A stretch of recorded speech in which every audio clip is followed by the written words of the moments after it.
Bismillahirrahmanirrahim. Assalamualaikum warahmatullahi wabarakatuh. Waalaikumsalam warahmatullahi wabarakatuh. Alhamdulillahi rabbil alamin. Wa usalli wa usallim ala nabiyyina Muhammadin wa ala alihi wa sahbihi ajma'in. Amma ba'du. Kaum muslimin dan muslimat rahimani wa rahimakumullahu ta'ala. Pada kesempatan pagi yang berbahagia ini, kita akan kembali membaca hadis-hadis yang dikumpulkan oleh Al-Imam Abdul Ghani Al-Maqdisi rahimahullahu ta'ala di dalam kitab beliau Umdatul Ahkam. Kita masih pada bab terkait menghadap kiblat.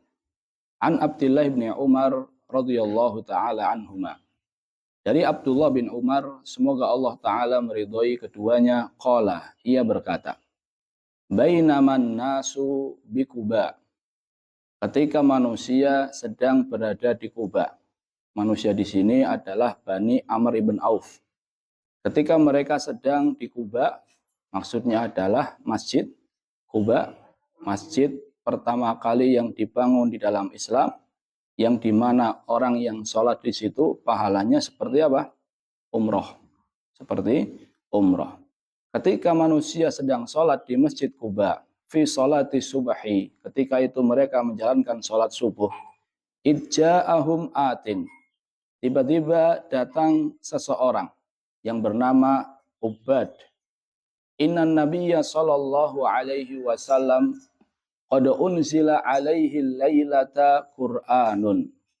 Jadi ketika penduduk Quba, yaitu Bani Amr ibn Auf, mereka sedang sholat di Masjid Quba, tiba-tiba datanglah Ubad dan dia mengatakan bahwasannya tadi malam telah turun kepada Nabi Shallallahu Alaihi Wasallam suatu ayat. Wa qad umira an yastaqbilal qiblah, dan Nabi Shallallahu Alaihi Wasallam diperintahkan untuk menghadap kiblat. Fastaqbiluha, maka hadapkanlah wajah kalian ke kiblat.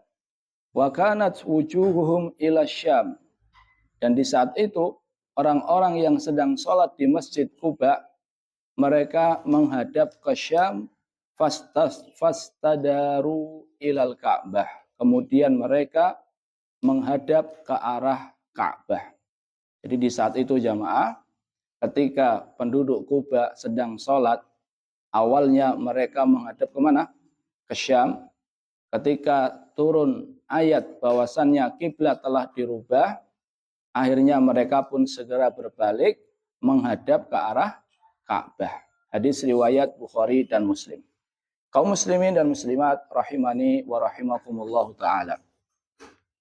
Ada beberapa poin yang ingin saya sampaikan terkait hadis ini. Yang pertama, hadis ini menjelaskan akan kisah bagaimana arah kiblat berubah. Kita tahu bahwasannya Nabi Shallallahu Alaihi Wasallam dan para sahabatnya, mereka sholat menghadap Baitul Maqdis itu selama 17 bulan atau 16 bulan. Jadi setelah sampai di Madinah, Nabi Shallallahu Alaihi Wasallam dan para sahabatnya, mereka sholat menghadap Baitul Maqdis, menghadap Masjidil Aqsa, itu selama 16 atau 17 bulan. Namun, Nabi Shallallahu Alaihi Wasallam, beliau senantiasa berharap agar arah kiblat ini berubah, sehingga para nabi dan para sahabatnya menghadap ke arah Ka'bah. Allah Ta'ala berfirman, qad nara taqalluba wajhika fis sama', sungguh kami telah melihat wajahmu yang sering melihat ke langit. Falanuwalliyannaka qiblatan tardoha, kami akan palingkan engkau untuk menghadap kiblat yang engkau ridhoi. Dan ayat ini jamaah, yaitu ayat akan berubahnya arah kiblat, ini turun kepada Nabi Shallallahu Alaihi Wasallam di saat sholat asar. Menurut pendapat Ibnu Hajar, sebagaimana hadis Barra ibn Azib. Namun baru sampai ke penduduk Quba, yaitu Bani Amr ibn Auf, itu ketika mereka sholat apa? Subuh. Jadi ayatnya ini diketahui oleh Nabi SAW dan para sahabatnya ketika waktu sholat asar. Namun kabar berubahnya arah kiblat itu baru sampai ke penduduk Kuba itu ketika mereka sholat apa? Sholat subuh. Sholat subuh. Ini poin yang pertama. Poin yang kedua, hadis ini menunjukkan bahwasannya siapa yang telah sholat menghadap ke arah kiblat yang disyariatkan, kemudian berubah arah kiblat di saat mereka sedang sholat, maka disyariatkan bagi mereka atau wajib bagi mereka untuk merubah arah kiblat mereka. Atau kalau bahasa kita jamaah, kalau yang terjadi sekarang, seseorang yang dia ketika dia sholat, ternyata di tengah sholatnya ada yang mengingatkan bahwasannya dia menghadap ke selain arah kiblat, maka yang harus dia lakukan apa jamaah? Belok segera menghadap kiblat dan tidak perlu mengulangi sholatnya dari awal. Ini ketika sedang sholat. Begitu pula ketika selesai sholat. Jadi ketika selesai sholat jamaah, seseorang contohnya dia di tengah-tengah hutan, dia tidak tahu mana arah kiblat, kemudian dia sholat semua sesuai dengan istihadnya. Jadi yang pertama ada dua syarat jamaah. Yang pertama dia berusaha bertanya kepada penduduk sekitar. Kalau tidak ada yang tahu, yang kedua dia berusaha mencari arah kiblat. Mungkin dengan matahari dan seterusnya. Setelah dia berusaha, lah kok kemudian sadar, selesai sholat dia sadar bahwasannya arah kiblatnya salah, maka hal ini tidak membatalkan sholat mereka. Artinya sholat mereka tetap dianggap sah. Dan ini pernah terjadi di zaman Nabi SAW. Disebutkan dalam hadis Amir ibn Rabi'ah. Dia menceritakan bahwasannya dahulu kami bersama Nabi SAW fi lailatin mudlimah. Berada di malam yang sangat gelap. Falam nadri ainal kiblah. Dan kita tidak ada yang tahu di mana sih arah kiblat. Fasalla kullu rajulin minna ala hiyalihi. Maka masing-masing di antara kita semuanya sholat menghadap kiblat sesuai dengan keyakinannya. Jadi si A menghadap ke arah sana, si B menghadap ke arah situ. Pokoknya semua sholat sesuai dengan keyakinannya. Mana yang dia yakini itu arah kiblat. Falamma asbahna dzakarna dzalika lin-nabi sallallahu alaihi wasallam. Ketika kami memasuki waktu pagi, kami tanyakan hal itu kepada Nabi sallallahu alaihi wasallam. Apa jawaban Nabi sallallahu alaihi wasallam? Fa aynama tuwallu fa thamma wajhullah. Kata Nabi sallallahu alaihi wasallam, Allah Ta'ala berfirman, kemanapun kamu menghadap, disitulah wajah Allah. Jadi ini menunjukkan jamaah, maaf dalam riwayat disebutkan, sholat kalian sah. Berarti jamaah, ringkasnya, ketika seseorang sholat, kemudian ternyata arah kiblatnya salah, kemudian diingatkan, maka dia segera merubah arah kiblatnya.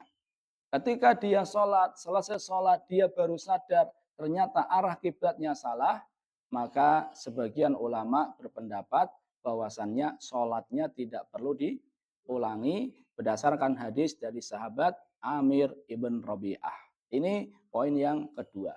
Poin yang ketiga yang bisa kita ambil adalah subutun nasakh. Adanya ketetapan nasakh. Nasakh itu adalah menghapus hukum yang sudah ada dengan hukum baru yang datang kemudian. Di sini hukum yang sudah ada adalah kiblatnya ke arah mana? Baitul Maqdis atau ke Masjidil Aqsa. Kemudian datang hukum baru yang datang kemudian yang merubah arah kiblat, bahwasannya arah kiblat mengarah ke Ka'bah. Jadi kiblat ke arah Baitul Maqdis ini dihapus. Apa yang menghapus? Yang menghapus adalah kiblat menghadap ke arah mana? Ka'bah. Dan ini banyak dalam Al-Quran jamaah. Seperti puasa. Dulu di awal disyariatkannya puasa, orang itu boleh milih. Faman apa? Dalam ayat apa?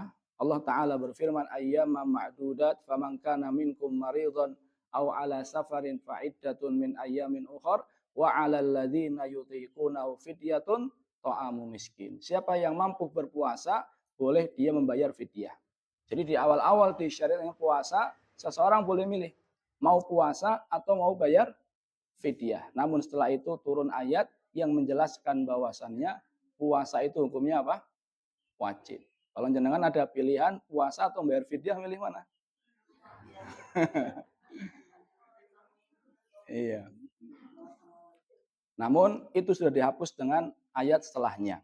Contohnya lagi jamaah, dahulu ketika awal-awal Islam itu yang wajib bukan sholat 5 waktu, namun sholat malam. Dengan turunnya surat Al-Muzammil, sebagaimana pernyataan dari Aisyah radhiyallahu taala anha. Kata Aisyah radhiyallahu taala anha, Nabi dan para sahabatnya sholat malam selama setahun penuh sampai turun ayat terakhir dari surat Al-Muzammil. Jadi selama setahun penuh Nabi dan para sahabatnya sholat malam dan hukumnya wajib di saat itu. Kemudian dihapus dengan hukum baru yang datang kemudian, yang wajib adalah sholat 5 waktu, kemudian sholat malam menjadi hukumnya apa? Sunnah. Ini poin yang ketiga. Poin yang keempat adalah bagaimana respon cepat para sahabat Nabi SAW ketika datang kepada mereka perintah. Padahal mereka dalam kondisi sholat. Ketika datang perintah untuk merubah arah kiblat, mereka langsung apa? Merubahnya. Ini menunjukkan akan betapa cepatnya respon para sahabat terhadap perintah Allah dan Rasulnya. Dan ini kita tahu jamaah, banyak kisah yang menunjukkan hal ini. Di antaranya hadis Anas bin Malik. Anas bin Malik menceritakan suatu hari saya sedang memberikan khomer kepada Abu Talha. Saya sedang memberikan khomer kepada Abu Talha. Ini tentunya sebelum diharamkannya apa? Khomer. Wa fulanan. Dan si A, si B. Jadi ada Abu Talha, ada teman-temannya. Ijja'a rajulun faqal. Kemudian datanglah seseorang dan mengatakan, hal balaghakum khabar? Apakah telah datang kepada kalian kabar? Faqalu wa madzak? Kabar apa itu? Hurrimatil khomru. Kata orang ini, khomer telah diharamkan. Qalu ahrik hadihi al-kilala ya Anas. Wahai Anas, tumpahkan tempat khomer tersebut. Jadi padahal mereka itu, khomer itu zaman dulu mungkin bagi mereka seperti apa? Teh. Jadi sudah terbiasa mereka minum khomer. Namun ketika mereka dengar bahwasannya khomer telah diharamkan, mereka langsung apa? Menumpahkan. Bahkan sebagian riwayat menyatakan yang sudah ada di mulut mereka segera diapakan? Dimuntahkan atau dikeluarkan. Kalau kita aja mah udah di mulut tanggung lah seperti itu. Tapi luar biasa, para sahabat Nabi SAW mereka langsung tunduk dengan perintah Allah dan Rasulnya. Wallahu ta'ala alam bisawab. Terima kasih atas perhatiannya. Semoga bermanfaat. Kita tutup dengan doa kafaratul majlis. Subhanakallahumma bihamdika. Asyhadu an la ilaha illa anta astaghfiruka wa atubu ilaih. Wassalamualaikum warahmatullahi wabarakatuh. Waalaikumsalam.